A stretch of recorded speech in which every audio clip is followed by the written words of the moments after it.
Whenever you're ready. Alright. I am investigating the effects of vermicomposting on human behavior. My question that I am posing is, can vermicomposting positively affect the human behavior? The things that I found that in my research about this knowledge is that there isn't much specific to composting in general with human behavior and how it relates.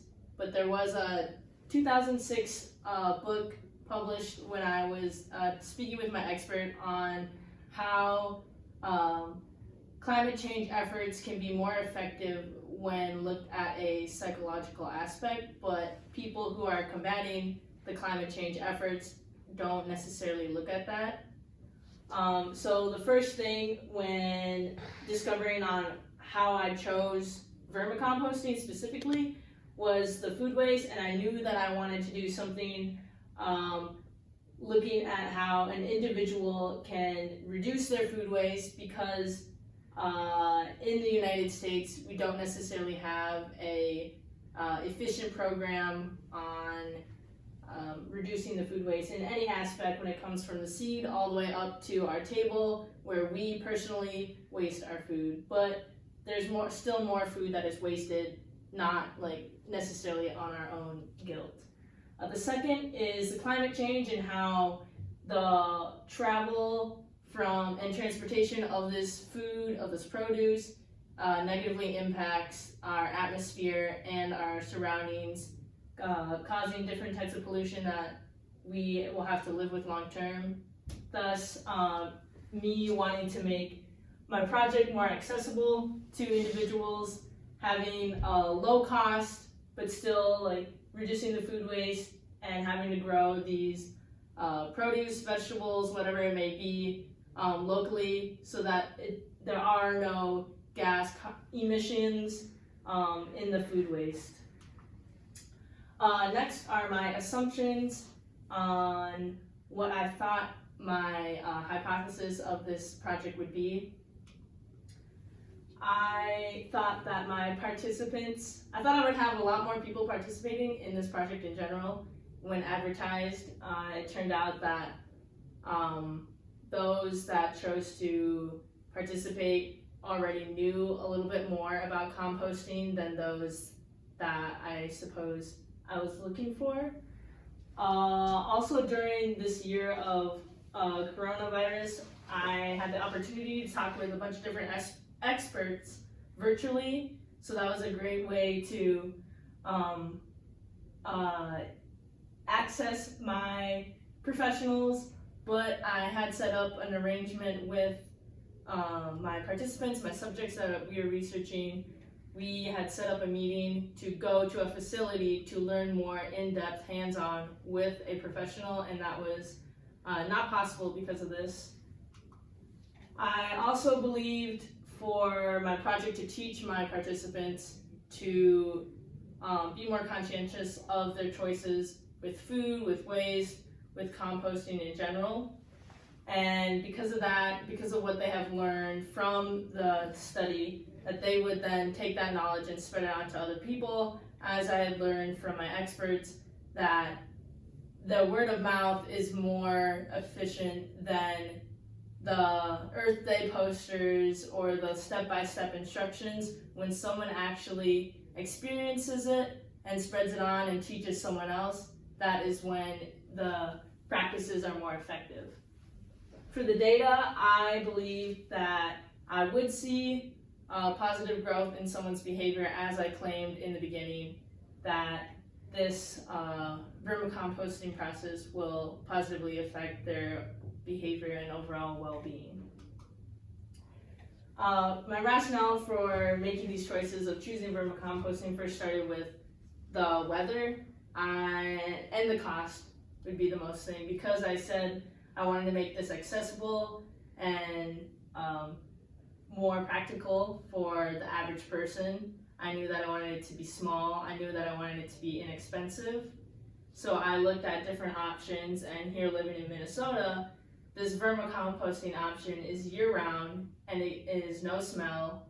So that's why this is the most practical. as well as having a variety of house sizes or household families as well, and a different amount of consumption of food that they have. This way, they have their own individual bin, because I knew that I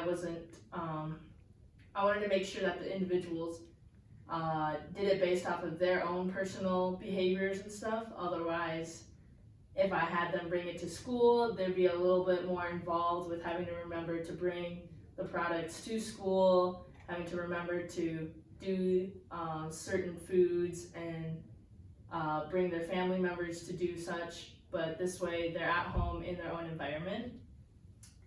The second would be probably the way that I executed reaching out to my experts as well, because I knew on my own first-hand experience, different organizations we have here within Minnesota, as well as the type of community that we have here. We also got the worms from Duluth, so more locally sourced red wrigglers, which also provided another expert to speak with about my project, as well as potential colleges that I was looking at, the professors. I spoke with a professor in psychology at Illinois Wesleyan University, where we went over the certain types of surveys that we would execute and what would be the easiest for my participants to actually reply. The next is my methodology. Like I said in the design,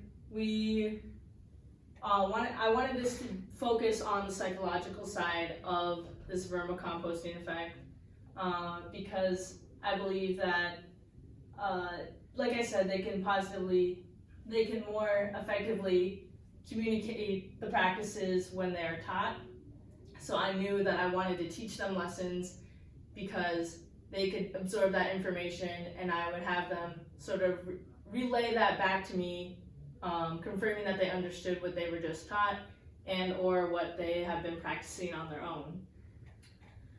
And I have, next is the surveys and the bins. I briefly described the bins and why we chose this method of vermicomposting. As well as there are different types of bins that you could use to vermicompost.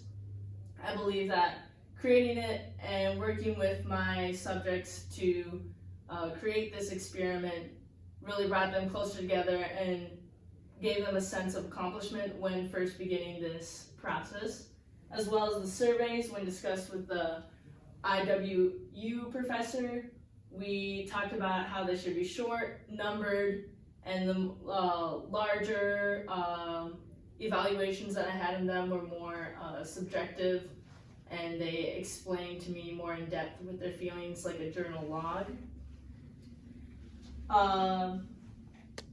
Initially, when I thought about doing this, I thought I was going to have to bribe my subjects to give me results, in a sense, and I realized that wasn't a very practical option, nor did it seem very ethical.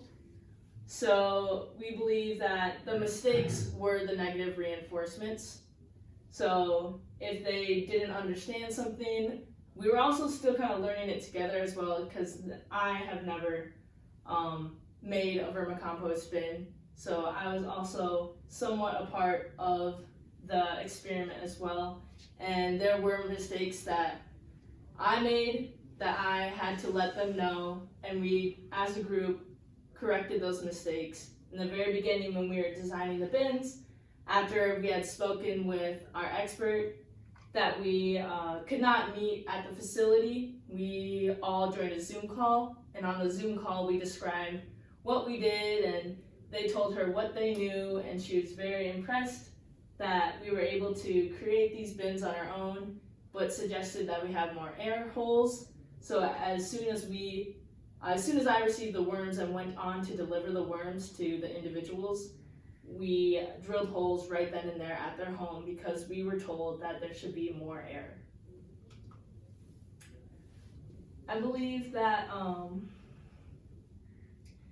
that these bins have positively impacted my subjects, not on a scale necessarily that I thought it would be, but I am seeing some sort of a growth that I don't necessarily think that one would see on a smaller scale with just like telling people to do it like we have seen here at school. It isn't necessarily, this is a larger scale, but at school people aren't as disciplined to sort their food or to understand which items can go where. All right, so a couple of questions, 3 questions actually. So, how did your review, you touched on this a little bit, how did your review of the methods used by other people to make vermicomposting bins inform your selection of your research method and process, and even your survey that aligned with your question? So how did, reviewing all of that, whether it was the construction of the bins or the construction of the survey tools, how did that come together for you? I would say that they came together when I saw different trends align within people's answers. So a lot of them stated that they knew a little bit in the beginning, and after we made the bins, they gave me some feedback on how they enjoyed like working together.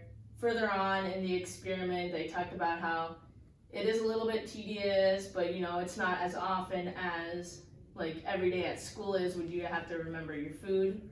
So I think seeing the trend within my subjects in the experiment is when it came together. Okay, thank you. How did the limitations of your method or your data influence your conclusion, your new understanding? I would say my expectations of